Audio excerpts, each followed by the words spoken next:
JC, l'intimité avec le Seigneur Jésus-Christ, l'assurance absolue du salut de ton âme.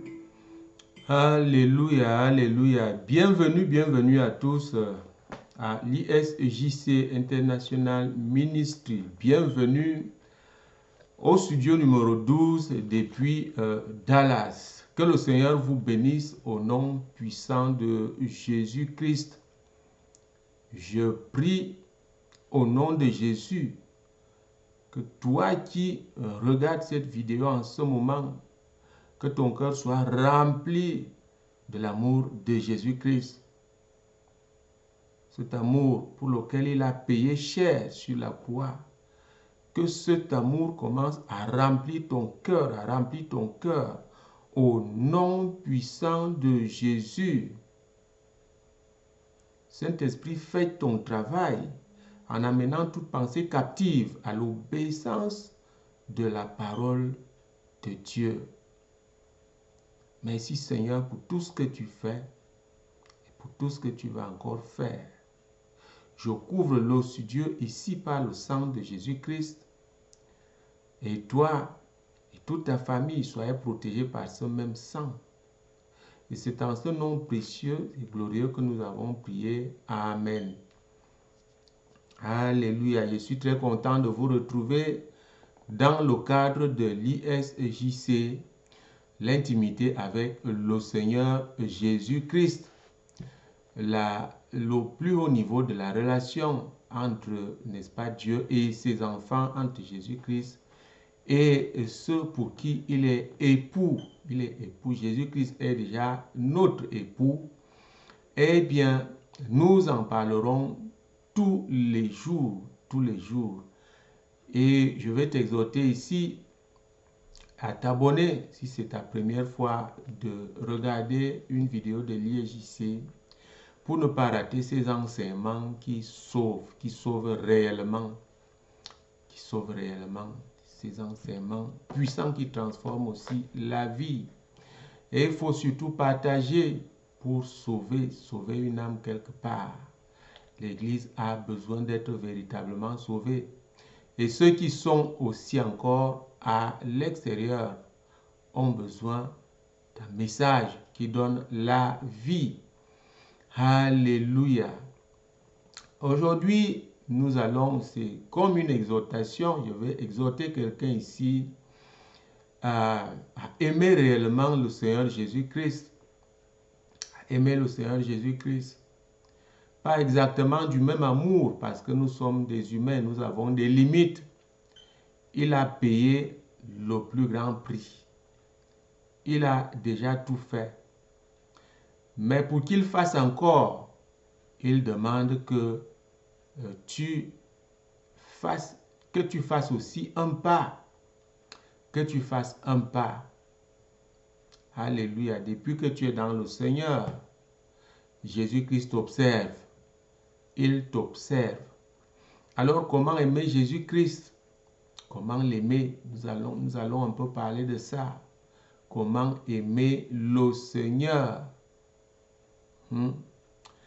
Nous allons prendre pour référence ici, n'est-ce pas, les dernières conversations que le Seigneur a eues avec les disciples. Il était sur le point de rentrer pour sa glorification. Il a tenu à les revoir pour compléter les enseignements, compléter la formation, donner des consignes, rassurer, impacter. Voilà pourquoi le Seigneur est revenu voir les disciples. Mais aujourd'hui, il se trouve encore, il se voit, il doit être trouvé aujourd'hui par l'Église. Jésus-Christ est bel et bien vivant. Ce n'est pas un conte de fées. Jésus-Christ est vivant, il se trouve.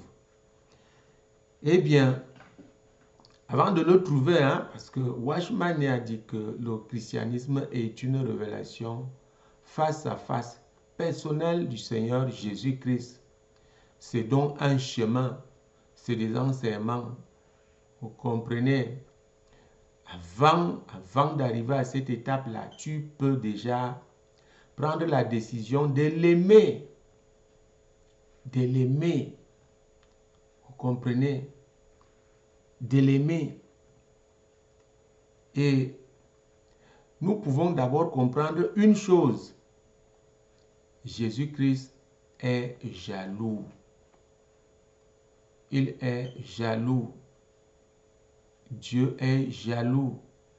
On peut trouver cela dans Exode chapitre 20. Notre Dieu est jaloux. Il ne veut pas être avec toi et toi tu es avec d'autres choses. Sa jalousie est saine.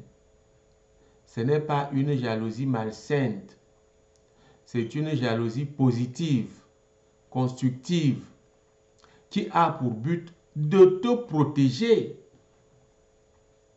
et de te bénir encore plus, de te donner encore des choses, de t'enseigner comment est-ce que tu vas partager ta vie avec des gens qui disent t'aimer, mais qui te déçoivent, qui te mentent, qui te trahissent, qui te font des fausses promesses. Lui, il veut que tu sois avec lui. Parce que cela, c'est à ton avantage. C'est à ton avantage. Ton cœur ne doit pas être divisé. Matthieu 22, 37. Tu dois aimer Jésus-Christ de tout ton cœur, de toute ta force. Voilà. C'est cet amour-là. Et il observe. Voilà pourquoi en lisant ici, dans Jean chapitre 21, le verset 15, après qu'ils eurent mangé, Jésus dit à Simon-Pierre, Simon, fils de Jonas, m'aimes-tu plus que tu n'aimes ceci?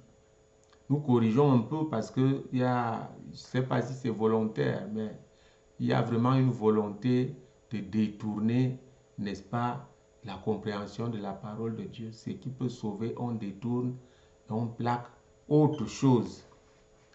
Vous comprenez, Jésus a demandé à Simon-Pierre, est-ce que tu m'aimes vraiment plus que tu n'aimes tes frères là, tes amis là? Les amis de pêche là, vous allez là à la pêche ensemble. Est-ce que tu m'aimes vraiment plus que tu ne les aimes? Voilà, c'est de cet amour-là qu'il s'agit.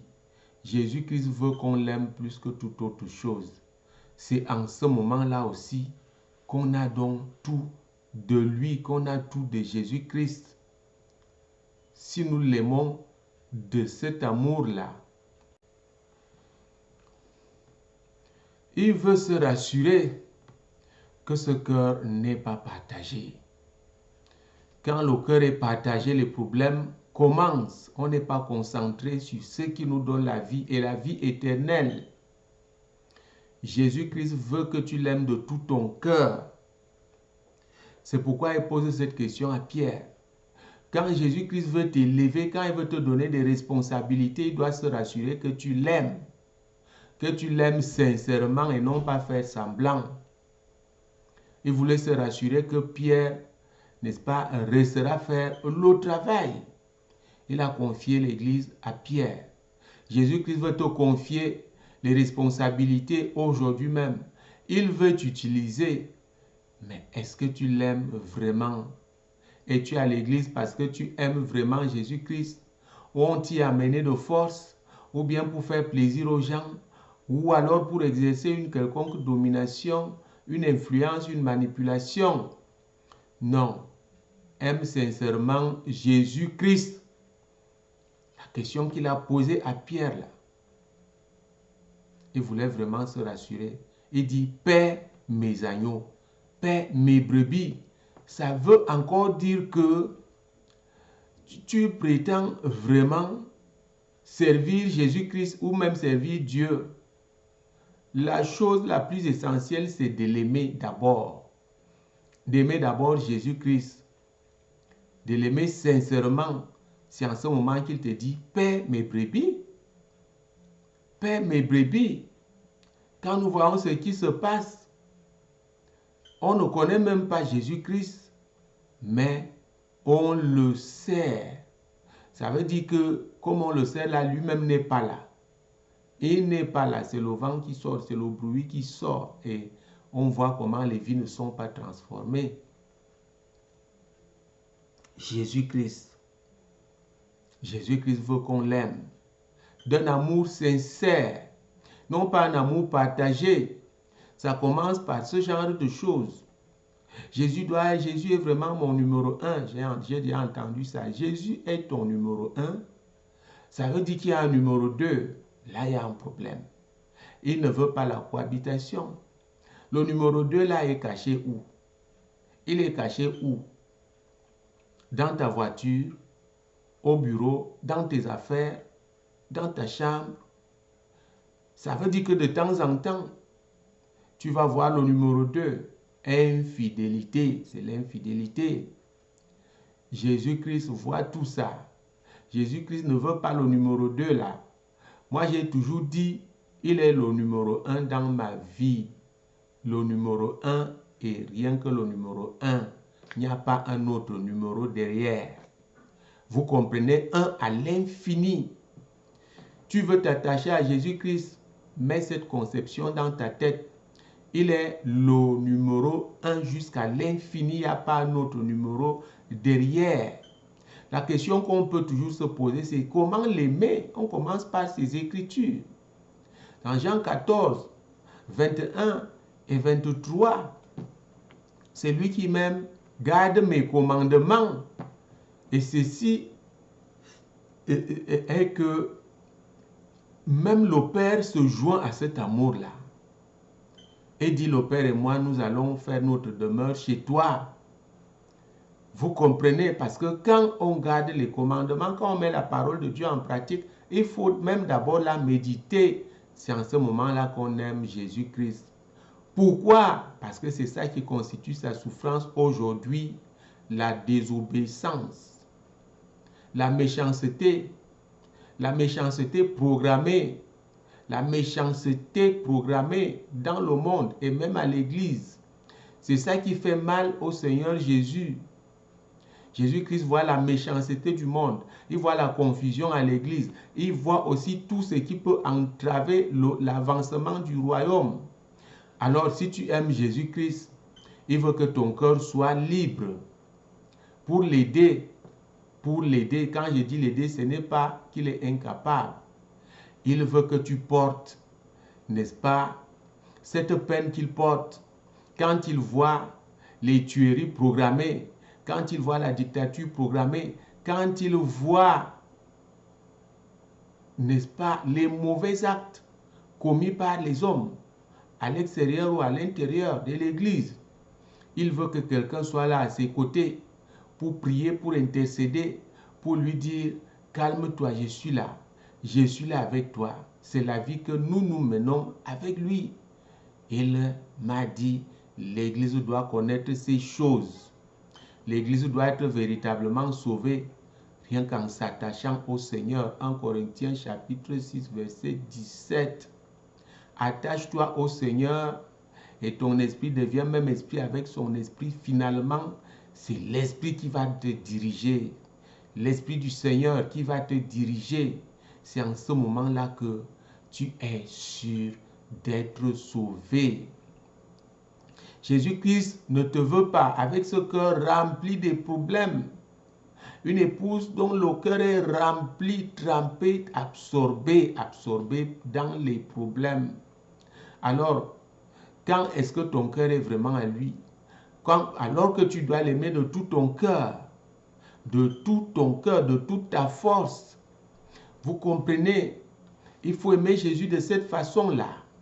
Quand tu marches, tu dis Jésus, je t'aime. Tu marches, tu dis je t'aime. Tu te retrouves au supermarché. Partout où tu te trouves. Et quand tu vas t'asseoir pour prier, bam, il est là, il descend. Il est là, il vient. Voilà pourquoi nous sommes éloignés de Jésus-Christ, parce qu'on n'a pas son temps. Qu'est-ce que tu donnes à Jésus? Les restes de ton énergie, le petit reste. Quand tu as déjà donné aux autres, tout donné, c'est en ce moment-là que tu viens vers lui, alors que lui, il a tout donné. Tout donné. L'autre jour, je prêchais sur WhatsApp, je disais que nous n'avons pas encore cet amour dans son cœur parce que tout reste encore sur la croix. Ce que Jésus a fait sur la croix reste encore là-bas pour beaucoup de personnes, pour vraiment l'Église. Nous devons aller rechercher cela. C'est en ce moment-là que son amour dans notre cœur devient réalité. Quand nous l'aimons, cet amour-là qui est encore accroché à la croix s'avance, vient vers nous petit à petit, commence à remplir notre amour et cette relation devient donc parfaite. C'est en ce moment que les noces peuvent prendre place. Les noces avec le Seigneur Jésus-Christ, je termine par là, se déroulent en ce moment-ci. C'est pendant que nous sommes vivants sur cette terre que ces noces se passent. Que ces noces se passent. Vous comprenez? Donc voilà, aime Jésus vraiment de l'amour sincère. Et comme ça, tu auras tout de Jésus-Christ. Tu auras tout de Jésus-Christ. N'aime pas seulement les choses que Jésus offre. Là, vraiment, tu n'as pas grand-chose. Regardez, l'autel de Jésus est rempli de beaucoup de choses. Tu ramasses seulement l'argent ou un peu d'or. Et ces choses sont périssables et ça finit. Après, tu fais quoi? Et il te dit, tu n'es pas intelligent. Aime Jésus de tout ton cœur aujourd'hui là. Prends cette décision et tu verras la vie. La vraie vie, tu verras la joie. La joie que le Seigneur donne. Pas la joie qui passe. La joie des hommes. La joie des hommes ne reste pas. C'est pour un temps.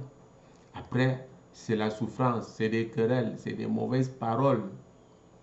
Ah oui, Jésus-Christ ne va jamais te décevoir. Je peux te le garantir. Il ne va jamais t'abandonner. Il sera toujours avec toi. Je vais vous laisser là. Que le Seigneur te bénisse. Commence à méditer sur sa parole, afin que cette parole devienne une avec toi. Et c'est ça, aimer le Seigneur Jésus-Christ. Attache-toi, je prie. Saint-Esprit, donne la force à l'Église pour s'attacher à toi.